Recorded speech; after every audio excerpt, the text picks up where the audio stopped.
நாம் இன்னைக்கு இந்த வீடியோவில் என்ன பார்க்க போகிறோம் அப்படின்னா சிஎஸ்எஸ்ல எப்படி வந்து ஒரு நேவிகேஷன் பார் ரெடி பண்ணலாம் அப்படிங்கிறத நாம் இன்னைக்கு இந்த வீடியோவில் பார்க்க போகிறோம். ஃபஸ்ட்டு உங்களுடைய பிசி அல்லது லேப்டாப்பில் நோட் பேடை ஓப்பன் பண்ணிக்கங்க. ஓப்பன் பண்ணிவிட்டு ஸோ HTML அப்படின்னு எழுதிக்கங்க. அதுக்கு கீழே வந்து HTML வந்து க்ளோஸ் பண்ணிக்கங்க. க்ளோஸ் பண்ணிவிட்டு இதுக்குள்ளே நம்ம வந்து ஸ்டைல் எழுதிக்கலாம். So STYLE. ஸோ அதுக்கு கீழே வந்து திரும்ப STYLE அப்படிங்கிறது கொடுத்துக்கலாம். கொடுத்துட்டு இங்கே நம்ம என்ன பண்ணுறோம் அப்படின்னா வந்து UL அப்படின்னு ஓப்பன் பண்ணிக்குவோம். ஸோ இதில் வந்து தான் நம்ம வந்து என்ன பண்ண போகிறோம் அப்படின்னா வந்து UL அன்ஆர்ட லிஸ்ட் நம்ம ரெடி பண்ணிக்கலாம். ஸோ இதுக்கு கீழே வந்து LI கொடுத்துங்க. LI இங்கிட்டு வந்து எல்லையை வந்து க்ளோஸ் பண்ணிக்கலாம். இதை நான் என்ன பண்ணுறேன் அப்படின்னா வந்து காப்பி பண்ணி பேஸ்ட் பண்ணிக்கிறேன். So copy and paste. நம்மளுக்கு ஒரு 3 அல்லது 4 எல்லை இருந்தால் போதும். ஸோ நான் வந்து மொத்தம் ஒரு 4 எல்லை கொடுத்துருக்குறேன். இதுக்கு நம்ம என்ன பண்ணலான்னா லிங்க் பண்ண போகிறோம் இல்லையா, அதனால் வந்து AHREF அப்படின்னு நம்ம கொடுத்துக்கலாம். ஸோ நான் ஈக்குவல் கொடுத்து இப்போதைக்கு நான் வந்து ஆஸ் மட்டும் போட்டு வச்சுக்கிறேன். ஸோ இங்கிட்டு வந்து நம்ம என்ன பண்ணிக்கலாம் அப்படின்னா வந்து ஏவை வந்து க்ளோஸ் பண்ணிக்கலாம். க்ளோஸ் பண்ணிவிட்டு இந்த இடத்துல வந்து அங்கே என்ன நேம் டிஸ்பிளே ஆகணுமோ அதை நம்ம இங்கே கொடுத்துக்கலாம். நான் என்ன பண்ணேன்னா வந்து ஹோம் அப்படின்னு சொல்லி நான் கொடுத்துட்றேன். ஸோ இதை அப்படியே நான் என்ன பண்ணேன்னா ஜஸ்ட்டு செலக்ட் பண்ணி ரைட் கிளிக் கொடுத்து காப்பி பண்ணி இங்கிட்டு வந்து இதுக்குள்ளேயும் நான் இதை பேஸ்ட் பண்ணுறேன். ஸோ பாருங்கள்.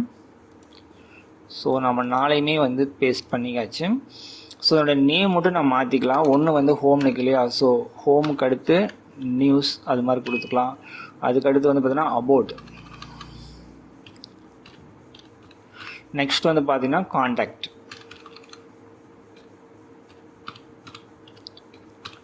So home, news, about, contact அது மாதிரி நம்ம கொடுத்துருக்குறோம். இப்போ நம்ம இதை ஃபஸ்ட்டு சேவ் பண்ணிக்கலாம். நான் ஆல்ரெடி சிஎஸ் தமிழன் அப்படிங்கிற அப்படிங்கிற நேமில் சேவ் பண்ணியிருக்கிறேன். இப்போ நம்ம வந்து இதை ஓப்பன் பண்ணி பார்க்கலாம். ஸோ நான் க்ரோம் ப்ரௌசர் எடுத்துக்கிறேன். Ctrl+O அப்படிங்கிறத கொடுத்துக்கிறேன். கொடுத்துட்டு ஸோ இந்த கம்ப்யூட்டர் அப்படின்னு இருக்கு இல்லையா, ஸோ இந்த கம்ப்யூட்டர் அப்படிங்கிறத நம்ம வந்து கிளிக் பண்ணிக்கலாம். கிளிக் பண்ணோம் அப்படின்னா வந்து ஸோ இங்கே பாருங்கள் ரிமூவல் டிஸ்க் இருக்கிற இதெல்லாம் நான் சேவ் பண்ணி வச்சுருக்கிறேன். ஸோ நான் இதை ஓப்பன் பண்ணிவிட்டு நான் என்ன பண்ணுறேன்னா இந்த இடத்துல வந்து சிஎஸ் தமிழன் அப்படிங்கிற இந்த நேமை வந்து கொடுத்து நம்ம ஓப்பன் பண்ணுறோம். ஸோ ஓப்பன் பண்ணுனா பாருங்கள் ஹோம், நியூஸ், அபவுட், கான்டாக்ட் எல்லாமே வந்துருக்கு. நான் உங்களுக்கு ஜூம் பண்ணி காமிக்கிறேன். ஸோ உங்களுக்கு தெரியும் அப்படின்னு நான் நினைக்கிறேன். Home, news, about, contact. So இதுதான் நான் கொடுத்துருக்குறேன். ஸோ நம்ம இது என்ன பண்ண போகிறோம்னா இதை வந்து ஒரு வெர்டிக்கல் நேவிகேஷன் பாராக நம்ம ரெடி பண்ண போகிறோம். அதாவது வந்து இப்படி வந்து நம்ம ரெடி பண்ண போகிறோம். ஸோ இங்கிருந்து மேலேருந்து கீழ்க்கிற மாதிரி வந்து அப்படியே நம்ம வந்து ரெடி பண்ணலாம். நாம் இதுக்கு என்ன பண்ணோம்னா வந்து நம்ம வந்து HTML எழுதியாச்சு. இதுக்கு நம்ம வந்து ஸ்டைல் எழுதணும். நம்ம ஸ்டைல் எழுதலாமா? நண்பா, நீங்கள் இன்னும் நம்ம சேனலை சப்ஸ்கிரைப் பண்ணாமல் பார்த்துட்டு இருக்கிறீங்களா? அப்போ நீங்கள் மறக்காமல் சப்ஸ்கிரைப் பண்ணுங்கள். நீங்கள் செய்கிற சப்ஸ்கிரிப்ஷன் தான் எங்களுக்கு அடுத்தடுத்த வீடியோ போகிறதுக்கு ஒரு மோட்டிவாக இருக்கும். ஸோ மறக்காமல் சப்ஸ்கிரைப் பண்ணுங்கள். நம்ம ஸ்டைலுக்குள்ளே வந்துட்டு நம்ம வந்து ஃபஸ்ட்டு UL ஸ்டைல் பண்ணலாம். UL வந்து லிஸ்ட் ஸ்டைல் டைப் நன். லிஸ்ட் ஸ்டைல் டைப் நன் அப்படின்னு சொல்லி கொடுத்தாச்சு. நெக்ஸ்ட்டு மார்ஜின்,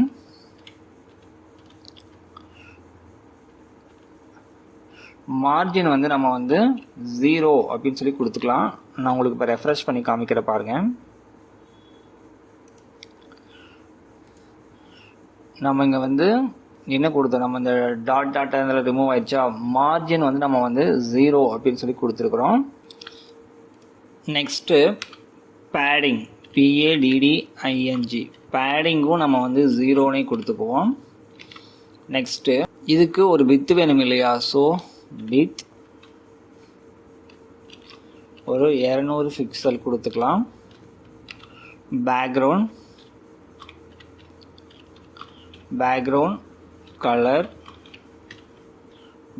கலர் நான் ரெட் கொடுக்குறேன். இப்போ நாம் இதை Ctrl+S கொடுத்துக்குவோம். இப்போ நாம் இதை ரெஃப்ரெஷ் பண்ணுவோம். ஸோ நம்மளுக்கு வந்து பார்த்துட்டிங்கன்னா வந்து இந்த ரெட் கலர் வந்து இது வரைக்கும் வந்துருக்குது. நம்ம ஏதோ மிஸ்டேக் பண்ணிக்கிறோம். என்னென்னா இங்கே பேடிங் இருக்கு இல்லையா, ஸோ இங்கே நான் செமிகோலன் வந்து கரெக்டாக கொடுக்கல. ஸோ வந்து இந்த இடத்துல வந்து செமிகோலன் கொடுத்துக்கிறேன். ஸோ இந்த இடத்துல வந்து பார்த்துட்டிங்கன்னா கரெக்டாக செமிகோலன் நான் கொடுக்கல. ஸோ நான் செமிகோலன் கொடுத்துட்டு Ctrl+S கொடுத்து சேவ் பண்ணிவிட்டு திரும்ப நான் அதை வந்து ரெஃப்ரெஷ் பண்ணுறேன். ரெஃப்ரெஷ் பண்ணால் பாருங்கள் என்னுடைய அளவு வந்து குறைஞ்சிருக்குதுன்னு நீங்கள் பார்க்கலாம். இந்த மார்ஜினும் பேடிங்கும் நம்ம ஏன் 0 கொடுத்துருக்குறோம் அப்படின்னா, இந்த எண்டில் வந்து வந்திருக்கு இல்லையா, அதோட எட்ஜில் வந்துருக்கு இல்லையா, அதுக்காகத்தான் நம்ம கொடுத்துருக்கோம். இன்கேஸ் நீங்கள் மார்ஜின் 0 பேடிங் 0 அப்படிங்கிறத நம்ம ரிமூவ் பண்ணிட்டோம் அப்படின்னா அது எந்த இடத்துல வந்து வருது அப்படின்னு நீங்கள் பாருங்கள். நம்மளுக்கு இவ்வளோ ஸ்பேஸ் தள்ளி தான் இங்கே வந்துருக்குது. ஸோ அதனால தான் நம்ம என்ன பண்ணிக்கிறோம்னா வந்து மார்ஜின் 0 பேடிங்கும் 0 அப்படின்னு சொல்லி நம்ம கொடுத்துருந்தோம். நெக்ஸ்ட் நாம் என்ன பண்ணுறோம் அப்படின்னா, எல்லையில் இருக்கிற ஏவுக்கு வந்து நம்ம ஸ்டைல் பண்ணலாம். அதில் ஃபஸ்ட்டு நம்ம என்ன பண்ணால் டிஸ்பிளே வந்து பிளாக்,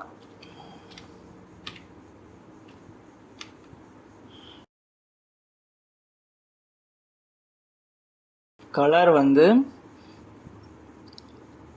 நான் வந்து கிரே கொடுக்குறேன், GREY கிரே.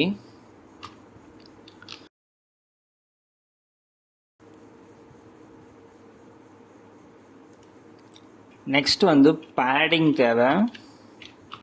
பேடிங் அப்படிங்கிறது என்னென்னு தெரியல அப்படின்னா நீங்கள் நம்மளுடைய யூடியூப் சேனலில் பேடிங் சம்மந்தமான வீடியோக்கள் போட்டிருக்கிறோம், போய் பாருங்கள், ஒரு தெளிவான விளக்கம் உங்களுக்கு கிடைக்கும். பேடிங் நாங்கள் என்ன பண்ணுறோன்னா வந்து 14 பிக்சலுக்கு 18 பிக்சல் அப்படின்னு சொல்லி நான் கொடுக்குறேன். கொடுத்துட்டு நாம் அதை ரெஃப்ரெஷ் பண்ணுவோம். ரெஃப்ரெஷ் பண்ணால் இங்கே என்ன நடந்திருக்குதுன்னா பாருங்கள், இந்த ஹோமுக்கும் இந்த நியூஸுக்கும் இந்த அபோட்டுக்கும் இடையில நிறைய கேப் கிடச்சிருக்குது. ஸோ இதுதான் வந்து பேடிங் அப்படிங்கிறது. நெக்ஸ்ட்டு வந்து பார்த்துட்டிங்க அப்படின்னா வந்து, அதாவது பேடிங் அப்படின்னா என்ன, ஒரு கண்டென்ட்டை சுற்றி இருக்கக்கூடிய ஒரு ஸ்பேஸ். ஸோ நெக்ஸ்ட்டு பாருங்கள் நம்ம என்ன பண்ணுறோம் அப்படின்னா, பேடிங்க்கு அடுத்தது இந்த ஹோம், நியூஸ், அபோட், கான்டாக்ட் கீழே ஒரு அண்டர்லைன் வந்திருக்கு இல்லையா, அந்த அண்டர்லைன்லாம் ரிமூவ் பண்ண போகிறோம். அதுக்கு என்ன பண்ணுறோம் அப்படின்னா, டெக்ஸ்ட் டெக்கரேஷன்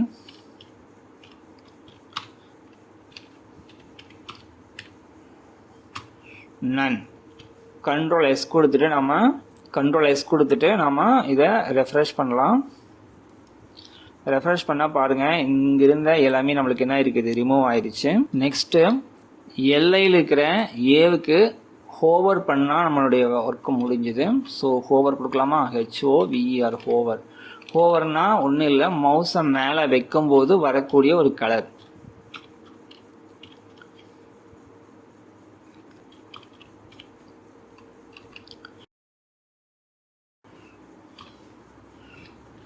நான் ஆரஞ்சு கொடுத்துருக்குறேன். இப்போ நம்ம இதை ரெஃப்ரெஷ் பண்ணுவோம். ரெஃப்ரெஷ் பண்ண பாருங்கள், நான் மவுஸை நகர்த்த என்னுடைய பேக்ரவுண்ட் வந்து என்னவா வந்திருக்குது அப்படின்னு வந்து பார்த்துட்டிங்க அப்படின்னா வந்து ஆரஞ்சு கலரில் மாறுறதை நீங்கள் கவனிக்க முடியும். நெக்ஸ்ட்டு நம்ம என்ன பண்ணுறோம் அப்படின்னா, இங்கே இருக்கிற எல்லாத்துக்குமே வந்து ஃபர்ஸ்ட் லெட்டர் மட்டும் நான் வந்து கேபிட்டலில் கொடுத்துக்கிறேன்.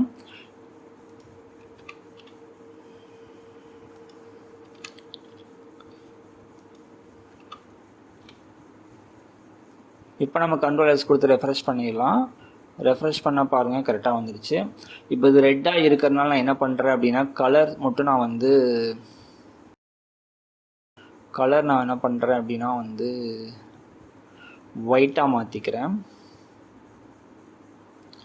கலர் எல்லையில் இருக்கிற ஏவோட கலர் வந்து ஒயிட்டாக மாற்றிக்கணும்.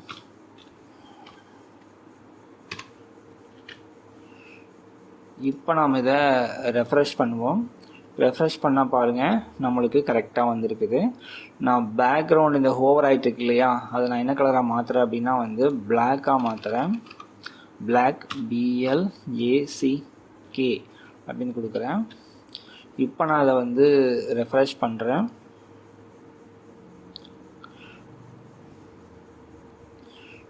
இப்போ உங்களுக்கு தெரியும்னு நினைக்கிறேன். நான் என்ன பண்ணுறேன் அப்படின்னா வந்து இந்த ஹோம் அப்படின்னு இருக்குது இல்லையா, இது வந்து அப்படியே ஆக்டிவாகவே இருக்கிற மாதிரி நம்ம கொடுக்கலாம். அப்படி இப்போ நம்ம மவுஸ் வச்சங்காட்டி அது இருக்குது, எடுத்துட்டா ரிமூவ் ஆயிரும். இப்போ பிளாக்காக இருக்குது இல்லையா, ஸோ இது நம்ம மவுஸை வச்சா இருக்கும், எடுத்துட்டா வந்து ரிமூவ் ஆயிரும். ஆனால் நம்மளுக்கு வந்து மவுஸை எடுத்துட்டாலும் இதே இடத்துல வந்து ஸ்டேபிளாக இந்த கலர் நிற்கணும் அப்படின்னா வந்து அதுக்கு நம்ம வந்து ஆக்டிவ் கலர் எழுதணும். அது எப்படி எழுதலாங்கிறத பற்றி பார்க்கலாம். அதாவது இந்த பிளாக் கலர் அப்படியே இருக்கிற மாதிரி நம்ம ஸ்டேபிளாக நிற்க வச்சுக்க முடியும். இதுக்கு பேர் வந்து ஆக்டிவ் அப்படின்னு சொல்லுவாங்க. அப்போ நம்ம என்ன பண்ணணும் அப்படின்னா ஃபஸ்ட்டு வந்து இந்த ஹோமுக்கு ஹோவர் ஆகாமல் நம்ம ஃபஸ்ட்டு ஸ்டாப் பண்ணணும். அதுக்கப்புறம் ஹோமுக்கு ஒரு கலர் கொடுக்கணும். அப்போ தான் அது வந்து ஸ்டேபிளாக நிற்கும். நம்ம என்ன பண்ணலான்னா வந்து ஃபஸ்ட்டு என்ன பண்ணிக்கலாம்னா வந்து ஃபஸ்ட்டு இருக்க இந்த ஹோம் இருக்கு இல்லையா, இந்த ஹோமுக்கு நாம் என்ன பண்ணால் கிளாஸ் எழுதணும். CLASS. அதுக்கு நேம் வந்து நான் என்ன வைக்கிறேன்னா வந்து ஈக்குவல் ஆக்டிவ்னு வைப்போம்.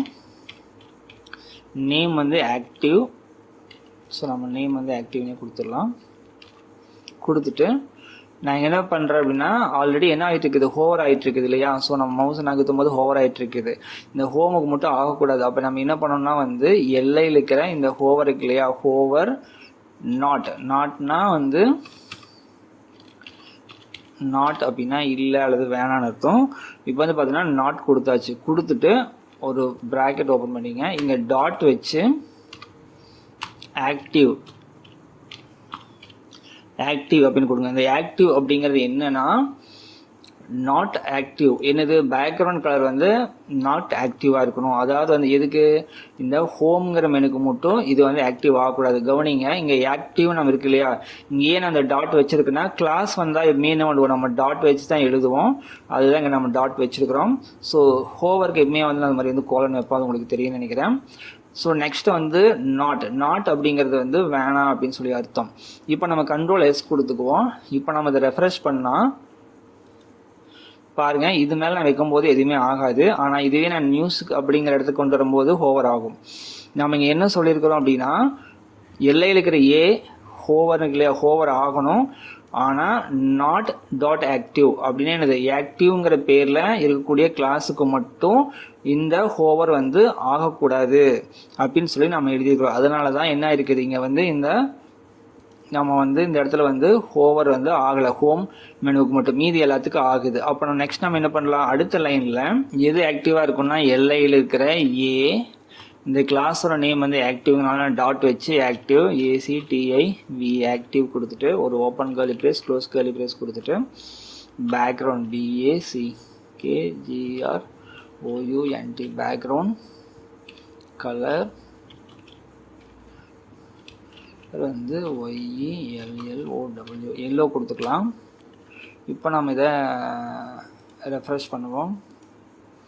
ரெஃப்ரெஷ் பண்ணால் பாருங்கள், இங்கே வந்து நம்மளுக்கு என்ன இருக்குது அப்படின்னா வந்து இது ஸ்டேபிளாக அப்படியே நிற்கிது. நம்ம வந்து எல்லோ தான் கொடுக்கணும் இல்லை, நம்ம வேணால் கலர் சேஞ்ச் பண்ணிக்கலாம். ஃபஸ்ட்டு இருக்கிறதுக்கு வந்து எல்லோன்னு, ரெண்டாவது இருக்கிறத பிளாக்னு கூட மாற்றிக்கலாம். ஸோ PL பிளாக் அப்படின்னு கூட நம்ம மாற்றிக்க முடியும். மாற்றிட்டு நம்ம அதை ரெஃப்ரெஷ் பண்ணுவோம். ரெஃப்ரெஷ் பண்ணால் பாருங்கள் வந்துடுச்சு. இப்போ நம்ம அதை நகர்த்தும் போது நம்மளுக்கு ஆட்டோமேட்டிக்காக என்ன இருக்குதுன்னா வந்து ஹோவர் வந்து எல்லோ கலரில் நடக்குது. இங்கே நியூஸ் அபவுட்டுங்கிறது வந்து ஒயிட்டாக இருக்குங்கிறது நம்மளுக்கு கரெக்டாக தெரியல. அதனால் நம்ம என்ன பண்ணலான்னா இதுக்கு கலர் மட்டும் நம்ம என்ன பண்ணிக்கலாம்னா வெறும் கலர்னு கொடுத்தா அது டெக்ஸ்ட் கலர் எடுத்துக்கும். கலர் வந்து பிளாக் அப்படின்னு நம்ம கொடுத்துருவோம். இப்போ என்ன நடக்கும் அப்படின்னா நம்ம ரெஃப்ரெஷ் பண்ணிடலாம். ஆனால் நீங்கள் மவுஸை நகர்த்தும் போது பார்த்துட்டிங்கன்னா என்ன, மவுஸை மேலே வைக்கும் போது மட்டும் அது பிளாக்காக மாறிடும் லெட்டர். உங்களுக்கு தெரியும்னு நினைக்கிறேன். இப்போ இதுவே ரொம்ப வந்து நம்மளுக்கு ரொம்ப வந்து வித்து அதிகமாக இருக்கு இல்லையா, ஸோ வித்தை வந்து நம்ம வந்து குறைச்சிக்கலாம். நம்மளுக்கு இவ்வளோ தேவையில்லை, இதில் பாதி இருந்தால் போதும். ஸோ 100 மட்டும் நான் கொடுத்துக்கிறேன். ஸோ 100 கொடுத்துட்டு நம்ம கொஞ்சம் ஜூம் பண்ணிக்கலாம். ஓகே, இதுதான் கரெக்டானது. இப்படிதான் வந்து CSSல ஒரு நேவிகேஷன் பாரை வந்து ரெடி பண்ணணும். இந்த வீடியோ கண்டிப்பாக உங்களுக்கு பயனுள்ளதாக இருந்திருக்கும்ட்டு நாங்கள் நம்புகிறோம். மற்றும் ஒரு வீடியோவில் சந்திக்கலாம். இந்த வீடியோ உங்களுக்கு பிடிச்சிருந்துச்சு அப்படின்னா, புரிஞ்சிருந்தது அப்படின்னாலும் மறக்காமல் சப்ஸ்கிரைப் பண்ணுங்கள். நீங்கள் செய்கிற அந்த சப்ஸ்கிரிப்ஷன் தான் எங்களுக்கு அடுத்தடுத்த வீடியோ போடணுங்கிற எண்ணத்தை உருவாக்கும். ஸோ மறக்காமல் சப்ஸ்கிரைப் பண்ணுங்கள், லைக் பண்ணுங்கள், ஷேர் பண்ணுங்கள்.